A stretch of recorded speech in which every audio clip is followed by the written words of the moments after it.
Terima kasih. Boleh nggak kalau saya tidak menanggapi, saya ingin bercerita tentang substansi dari pidatonya Giring terkait dengan toleransi dan pluralisme. Boleh, boleh, boleh. Boleh ya? Karena apa yang dikatakan Rian itu, saya udah bosen jawabnya. Silakan, Jakarta silakan. macet, Jakarta udah keluar dari 10 kota termacet di dunia, dari 10 besar.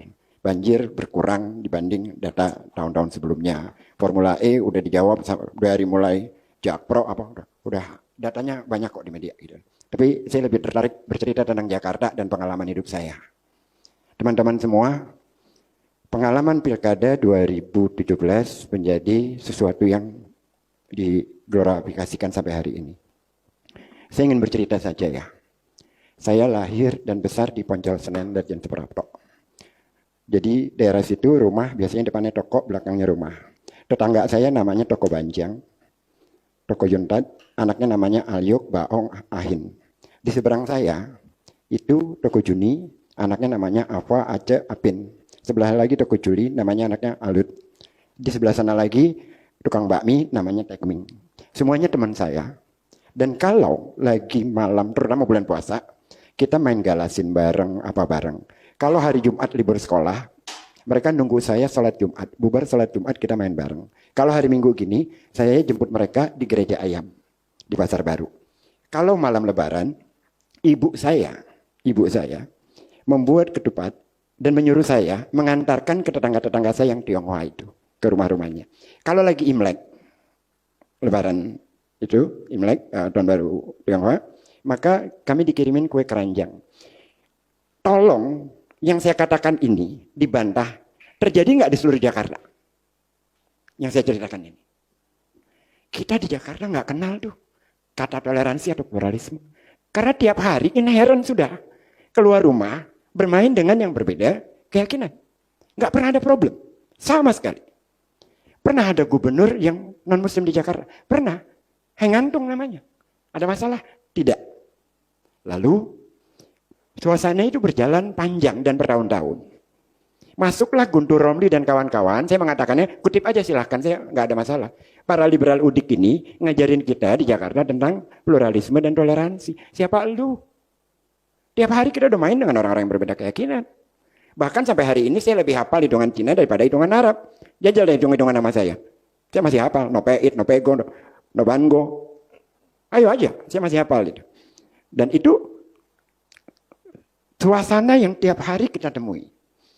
Nah, memasuki Pilkada 2017, saya waktu itu pendukung kerasnya Ahok. Kenapa? Karena dia ditolak menjadi gubernur karena dia non-muslim. Saya katakan nggak ada undang-undangnya. Mau siapapun di Republik ini punya hak menjadi bupati, menjadi camat, mau jadi presiden, semua. Nggak ada undang-undang yang melarang itu. Saya melawan. Saya melawan terus-menerus dan saya suka dia. Tidak ada elit di Republik ini melawan DPR, melawan itu. Kan asik nih orang. Kuat gitu loh. Pribadinya kuat, integritasnya kuat. Menjadi contoh lah. Perlahan-lahan saya amati terus-menerus. Tiba-tiba dia katakan, lebih baik gue bakar 2.000 orang untuk nyelamatin 10 juta orang. Saya tanya ke Hasan Nasbi, San, ini ngapain Ahok ngomong-ngomong kayak gini? Biasalah bang, paling ini aja, blow up media. Gak lama kemudian, seorang ibu dengan anak laki-lakinya, bukan anaknya mungkin yang temenin, nanya ke dia persoalan tanahnya. Ahok gebrak mobilnya, buka aja di videonya ada. Saya makin bertanya-tanya. Gak lama kemudian datang seorang guru ke kantor saya di DKI. Pak, tolonglah Pak, jangan bela-bela dia Pak. Kenapa? Kami dikumpulkan di Monas lalu di pidato. Kalau kalian gak bisa ngajar, saya ganti kalian dengan monyet. Saya tetap saja membela segala perilakunya karena gak ada anak muda di Jakarta, di Indonesia ini yang suka dengan kemapanan. Kita selalu melawan kemapanan. Dan contoh perlawanan kemapanan kita titipkan di Ahok pada saat itu. Jadi saya menitipkan harapan pada dia. Jadi saya tetap berada di depan, walaupun saya Ketua Pemuda Alirsat se-Indonesia sebelumnya. Tentu saja serangan terhadap saya lebih banyak ketimbang kepada orang-orang seperti Rian yang memang ada di belakangnya kan. Gila nih, udah Arab, Islam, dukungnya Ahok, ya habislah gua. Makin hari, kampanyenya mulai makin keras. Itu berawal di 2015 akhir dan 2016 awal. Apa kalimatnya? Lebih baik kafir tapi tidak koruptor daripada muslim tapi koruptor. Saya katakan pada teman-teman, tolong jangan kasar. Ini banyak kalangan Islam yang di tengah seperti gua nggak terlibat hal-hal kayak gitu. Akhirnya marah loh kaum Islam yang di tengah ini. Kan pilkada udah berkali-kali. Kita biasa melihat Foke lawan Adang Dorjatun, gitu kan. Pilpres juga udah berkali-kali. Tolong dong hati-hati, jangan menggunakan isu-isu seperti ini. Lalu mulai lagi, perempuan pakai jilbab dikumpulin, kami Muslim, kami pilih Ahok. Pada saat itu Anies ada di mana? Anies jadi menteri, nggak ada urusannya dengan pilkada DKI. Untuk melawan FPI yang saat itu segelintir, isu yang dibangun, isu agama. Dari mana? Dari teman-temannya Ahok. Membawa isu agama itu. Anies terlibat? Tidak. Oke. Pertarungannya adalah teman-teman itu yang merasa moderat, ingin melawannya, tapi mengambil kalimat-kalimat yang generatif. Makin keras pertarungan itu. Di samping Ahoknya sendiri yang terlalu vulgar berbagai pernyataannya. Terakhir saya berhenti mendukung dia ketika seorang perempuan bawa kartu KJP-nya, Pak kami ingin mencairkan uang. Apa yang dikatakan Ahok? Ibu maling. Saya berhenti sudah. Jadi maksud Pak Ges, perpecahan itu karena kampanye pluralisme ini di awal. Betul. Nggak bisa dinisbatkan kepada Anies. Anies masih jadi menteri. Buka datanya, masih bisa dilacak kok. Itu mulai karena kan sudah mulai masuk kan pemanasan kampanye. Oke.